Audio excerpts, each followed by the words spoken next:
How's it going, everyone? We are coming up on a decent week of new game releases. There's one title in particular that I am personally very excited about, but definitely a lot of lower key games. A major title is going completely free to play, so that is certainly something to have on your radar. And there is another major title coming from one of the best publishers in the game right now in Capcom. We'll see if this continues their string of incredible momentum. More on that in a little bit, but let's get right into it.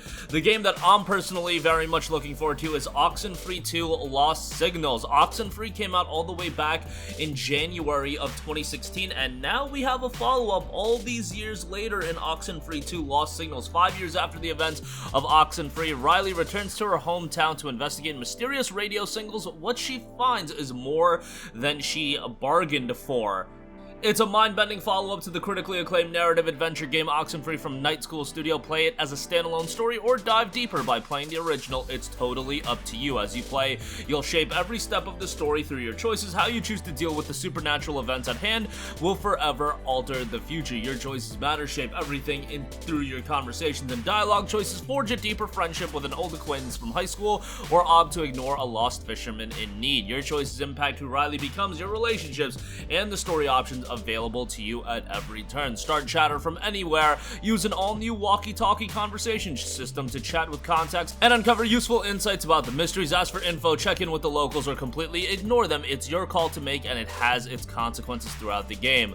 5 years ago, on nearby Edwards Island, a few teenagers unwillingly opened a portal, creating a rift between realities and timelines. Now, members of a mysterious cult-like group called Parentage are deliberately trying to open a new portal to pull something out. Who are they? What do they want? And are they trying to contact ghosts? That is all to be found out throughout the game. OXENFREE 2 drops on July 12th. And next up, this is pretty exciting. Naraka Bladepoint will be going completely free to play, and along with that, it will be getting its PlayStation 5 release, which obviously, given that it's going free to play, it will be a free upgrade. In the past, this game was a PlayStation Plus title. I want to say back in August of 2021, a couple years ago when it initially came out, and now it's going totally free to play. Naraka Bladepoint is going free to play for good on July 13th. Team up with your friends in fast-paced melee fights for a battle royale experience unlike any other. More than 20 million players have already joined the fray. It's now your turn, and the game will obviously have a litany of microtransactions if you want to get into that, but as far as the game itself, it's a pretty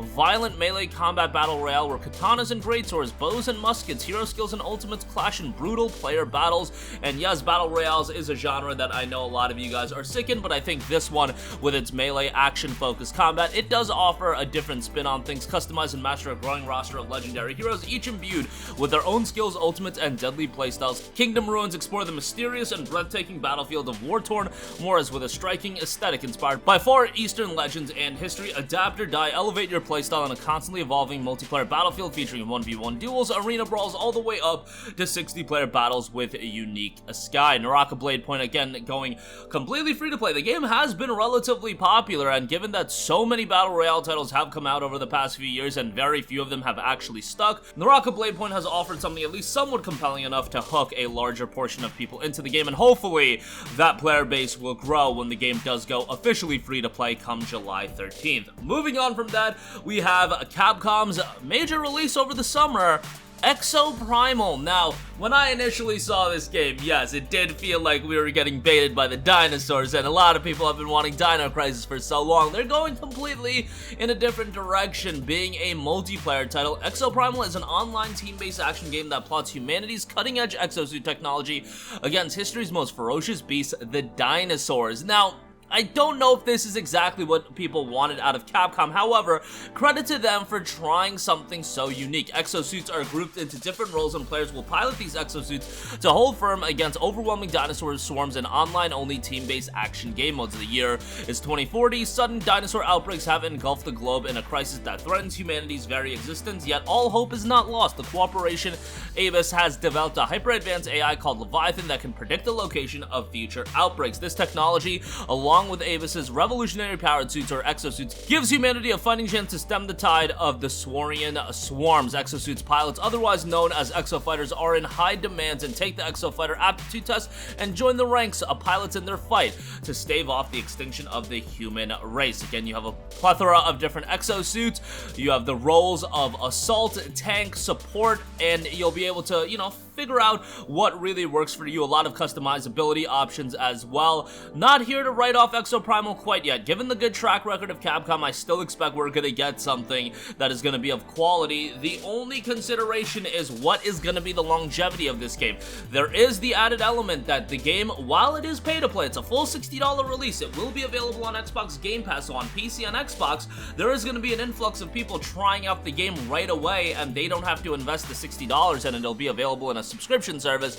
We'll see how it resonates with the entirety of the audience, and hopefully it does have some staying power. It's just these days a new IP that's a pay-to-play multiplayer title, very hard to click and very hard to find some sustainability. Although Naraka did, but now Naraka is going free-to-play. We'll see how Exoprimal turns out. It is out on July 14th. Next up, we have Sea Horizon. Sea Horizon is a roguelike, turn-based RPG. You can explore the world by choosing different characters. Every journey can be unique and legendary, but don't forget the darkness is lurking.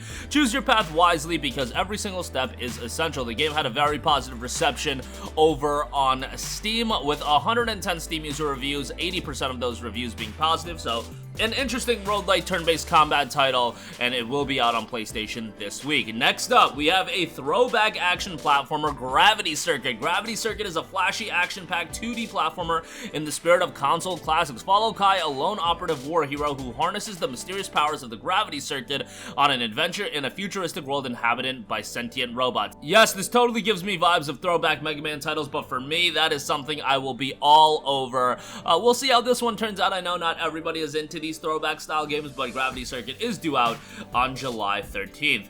Next up, we have Edo Zombie Out, a roguelike action where traditional Japanese characters, samurai, sumo wrestlers, and ninja destroy hordes of zombies. Since everything is randomly generated, no run will ever be the same. Decision making will be essential, but there are some RPG elements as well. The game has been in early access going back to 2022, and the official release is coming up here very shortly on July the 13th. It will be seeing its official release, and that will be happening on PC and PlayStation. And PlayStation, you'll be getting the official release right out the gate. Game looks like a quirky, over-the-top action title in a pretty interesting setting. We'll see how this one turns out again on July 13th. Next up, we have Atelier Murray, a remake, The Alchemist of Salburg. It's not about saving the world in this leisure adventure RPG. Failing student Mary pursues alchemy adventures and quests while aiming to graduate in 5 years. Atelier Murray, the origin of the Atelier series, has been remade with new elements. Atelier hasn't been a franchise that has seen a lot of acclaim and a lot of attention, but I feel like the people that are into it are super into it. This one will be dropping on July the 12th. And lastly, a pretty notable multiplayer game making the transition to consoles. We have Mordhau. Mordhau is a multiplayer medieval slasher. Create your mercenary and fight in brutal battles where you will experience fast-paced combat, castle sieges, cavalry charges, and much more. The game has seen a pretty strong reception on PC, and now it's headed its way over to PS4 and PS5 this week. And that is going to do it for me. Again, definitely, we've talked about it. July is historically one of the quieter weeks of game releases, but it's a good opportunity to catch up on your backlog. Hell, a lot of you guys still playing games from June with Diablo, Final Fantasy, and Street Fighter, but titles like OXENFREE, Naraka going free to play, Exoprimal being from one of the publishers that's on an absolute wreckage right now as far as delivering high-quality titles. We'll see how it turns out, but definitely some stuff to have on your radar this week. That's going to do it for me. Sound off with all of your thoughts in the comments section down below. Thank you for watching, and goodbye.